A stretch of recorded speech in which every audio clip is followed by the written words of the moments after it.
All right, welcome back to Benchwarmers, UND football radio play-by-play man Jack Michaels stopping by the studio to kick things off. And North Dakota picked 4th in the Missouri Valley preseason poll, 17th in the FCS stats poll, probably about where they should be selected based off of last year's finish and what they returned. I think so, Brian, and good to see you again today. Yes, you too. This means that we must be closing in on the football season. I think so. I think North Dakota has proven some things, that they are in that upper echelon of the Missouri Valley Football Conference, but in the same token, are probably needing to take that next step to get on higher preseason poll ranks. So I think I like where they are in the national poll. I like where they are in the Valley poll. I'm sure Bubba Schweigert could care less what poll he's in. They got to play the game, but I think that's about right. Yeah, it certainly is. And you talked about it. Expectations now, all of a sudden after a playoff appearance. A team that is building its way up. There's a lot of experience back, some 5th and 6th year players that are utilizing that COVID year.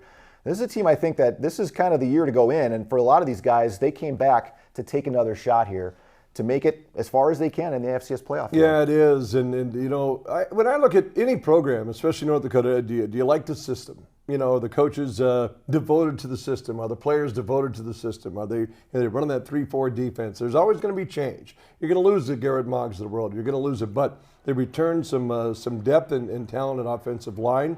I think the linebacking core is going to be good, especially on the outside.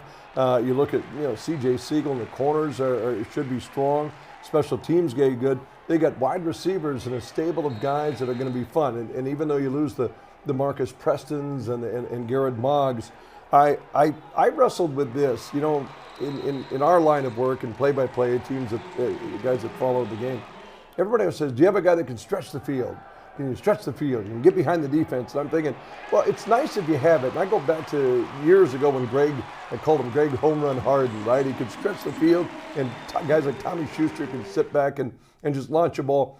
And I wonder if you need that, because I look at what North Dakota has in a steady diet of not only running backs, I call the biblical backfield of Luke and Isaiah, but then you add a Gavin Zebarth in there. But you also have the Red Wilsons of the world. I look at guys that can catch the ball. You know, Chris Coast, the Red Hawks manager and former Philly, says, "What's it take to be a good catcher?" He says, "Believe it or not, you got to catch the ball." And it seems so simple. I look at that for the receiving corps. So whether they have guys that can get behind defenses, that's great. But I look at possession guys, and I think with Danny Forn at the helm, with the riches that he has at the wide receiving corps, and the backs that he has that may not be Tyler Huseman-esque. Gavin Zebarth's a strong guy. Skokna's twitchy and healthy and can make guys miss.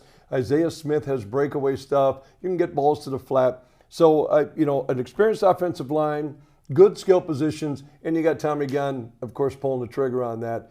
Pretty good. Linebacking core, I think, is solid. Defensive line, you got some experience on the outside on the ends, and then, you mix in a good corner or two and competent at safety. And, again, they haven't played it down yet, but I think if I'm a North Dakota fan, I would be excited about what this year is going to bring. And actually having some home games more so than what they had last year, especially in non-conference play, getting a chance to play Northern Arizona on their turf, getting a chance to play Drake. Try to get off to a good start, because you know how it is, Jack, once you get into Valley play, man.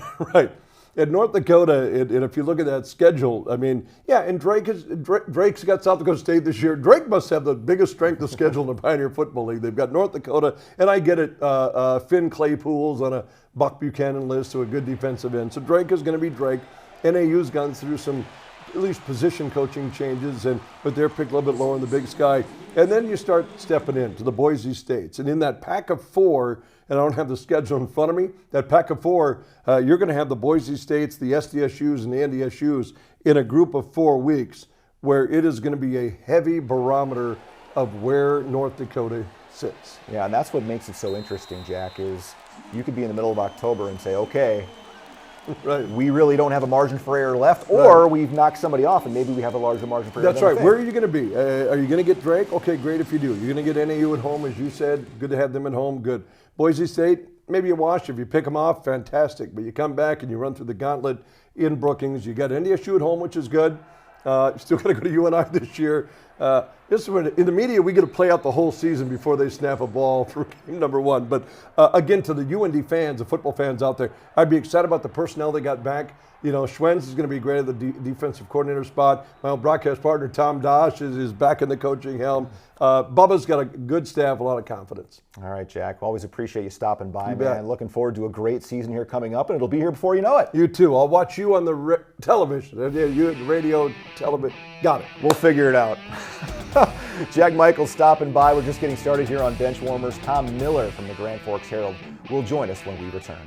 Benchwarmers on Midco Sports, presented by Avera Orthopedics, moving you forward.